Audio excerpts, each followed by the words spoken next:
Pinsalang dulot ni Bagyong Juan sa tatlong coastal towns sa Isabela, kitang-kita sa isinagawang aerial inspection. Narito ang report ni Mark Salazar.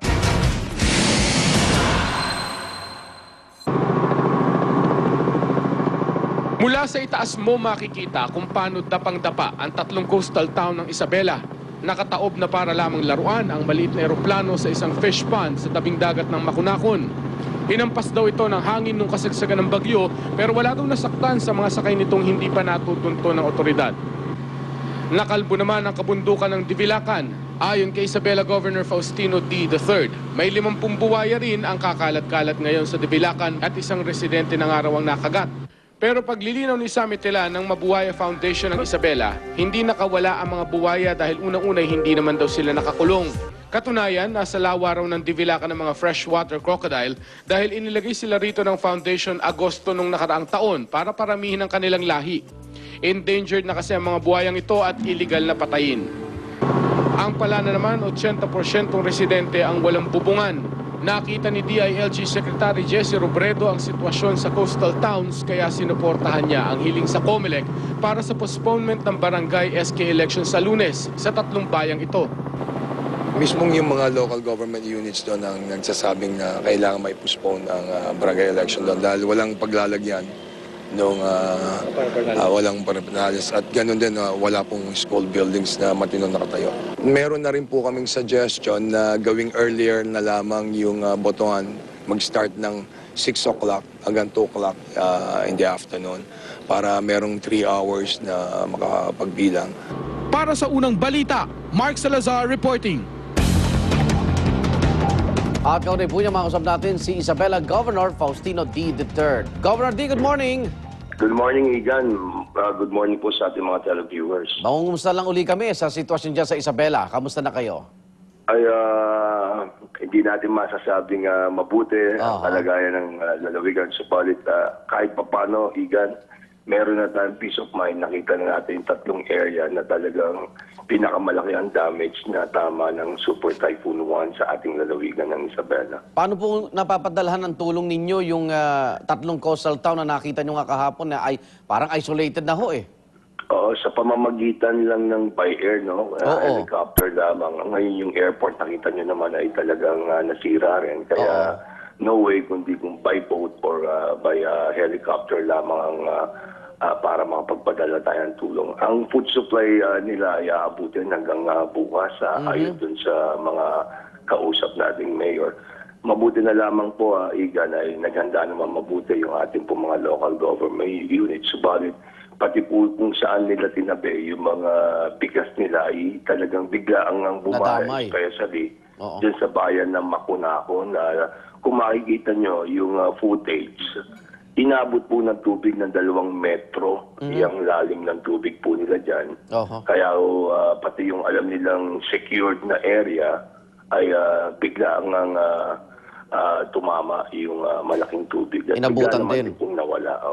Higan. So ngayon po, tuloy-tuloy ang tulong at ayuda na manggagaling sa inyong pamahalaan, Governor, hanggang kailan ito? Dire-diretso kayo? Tuloy-tuloy, dire-diretso tayo. Kaya lamang itong panahon natin, ang nagiging problema namin, katunayan niyang kahapon nga, yung hinihintay nating viewing galing po sa ating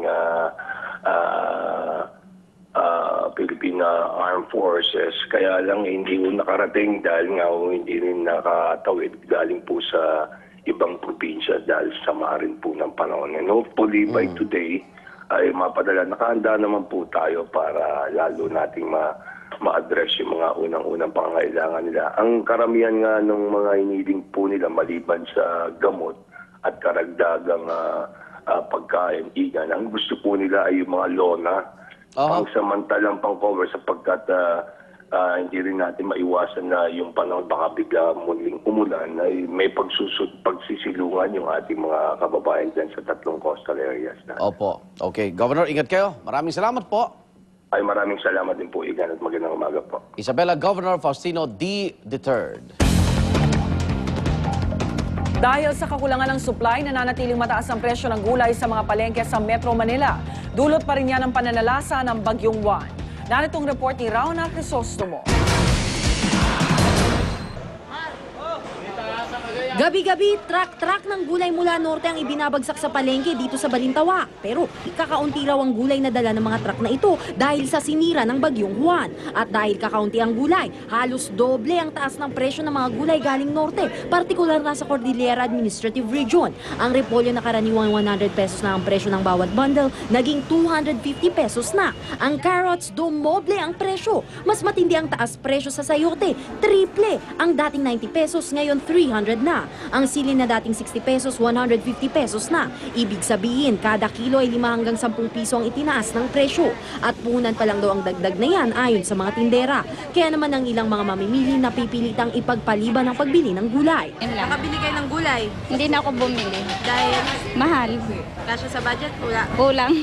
Pero may ilang nagtitiis na lang muna sa presyo. Medyo tumaas po ang ano talaga, yung presyo ho ng gulay. Bibili pa ho ba kayo ng gulay? Opo, kasi hindi naman pagkakarne lagi ang ulam, di ba? Mas mano ang gulay talaga. Pero di lang laman daw mga mamimili ang nahihirapan.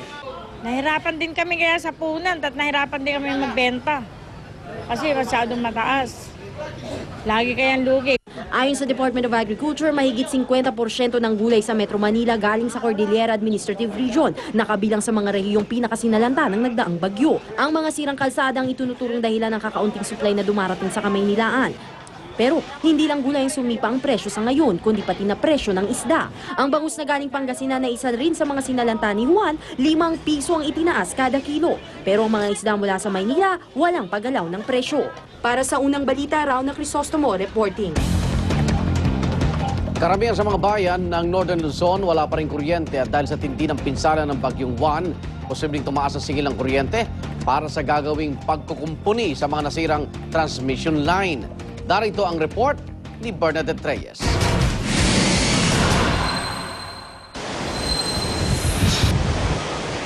Walang patawad ang super bagyong Juan sa pagtawid nito sa norte. Ang mga poste ng kuryente pinayuko ng matitinding hangin. Ayon sa Department of Energy at National Grid Corporation of the Philippines o NGCP, 12 tower ng kuryente sa Gamu to Gigaraw Line ang winasak ni Juan. Ito raw ang dahilan kung bakit nakararanas ng brownout hanggang ngayon ang maraming bayan. Katunayan ng buong Cagayan ay wala pa rin kuryente. Wala naman transmission na nasira sa Cagayan eh. Ang nasira po is Northern Isabela. So, kailangan po namin ma-restore yun para yung kuryente umabot sa Cagayan. Nag-brownout din sa buong Isabela, pero naibalik na ang kuryente sa kalahati ng probinsya. Gayunman, kailangan pa rin magtayo ng mga temporary transmission line. Sa Ifugao, 9 na bayan pa rin ang balot sa dilim. 5 na bayan naman ang apektado sa Pangasinan at sa Biyernes pa raw maibabalik ang kuryente sa kanila. Sa araw rin niyang inaasahang magkakakuryente sa Cajapas at Nueva Vizcaya. Samantala sa Ilocos Sur, may kuryente na maliban sa Sugpon. Balik normal na rin ang supply ng kuryente sa Baguio City. Pero sa kabuuan ng Benguet, maraming bayan pa rin ang nasa dilim. Wala rin kuryente sa ilang lugar sa mga lalawigan ng Kalinga, Apayao at Mountain Province. Wala pang pagtataya ang DOE sa kabuuang pinsalang natamo ng Luzon Grid mula kay Juan. Gayunman, tinatayang aabuti ng 1 taon bago tuluyang maitayo ang mga main transmission lines na winasak ng bagyo. Sa laki ng pinsala, ayon sa NGCP, di raw malayo magpataw ng dagdag singil para sa pagkukumpuni ng mga nasirang transmission line. Pero kung talagang matutuloy ito at magkano ang dagdag singil kung sakasakali, dadaan pa rin naman daw sa proseso. It will have to be between the electric company and ERC and whether they have a contingency fund. Para sa unang balita, Bernadette Reyes reporting. Pampaserong bus at jeep nagsalpukan sa Commonwealth Avenue, Quezon City. 4 ang sugatan. Dandang relista ng alampag sa Presidential Palace sa Jakarta, Indonesia. Huwag pa uli, tutok lang sa unang balita.